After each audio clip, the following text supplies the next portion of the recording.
Hey guys, it's Jess. I'm back with a ride on Tux. This was one of his first rides back after being off for a little while, so I did a lot of walking, but I decided to do them in the field because the hills are so good for building up their hind end and their balance. I'm not sure he was particularly a fan of it, but I like them. I did a lot of walk. I had to cut this down because the quality of the images when I was far away was not really good. You can see he starts off really backed off and inverted.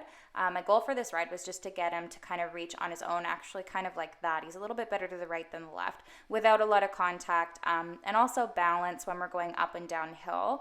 So I did quite a lot of trot work, change of direction, and then we did a lot of walk breaks since he hasn't been working for a while.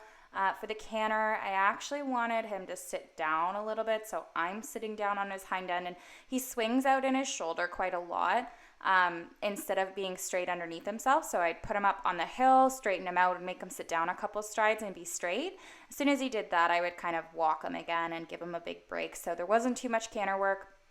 But I wanted to go back to the trot and get him to just follow the bridle forward without falling on his front end. A lot of his rides are where he gets a little bit heavy when he gets round instead of just reaching and being soft, but he's also funky in the mouth, so I really don't like touching him too much. I like to push him forward until he kind of finds that groove on his own where he starts reaching and being a little softer.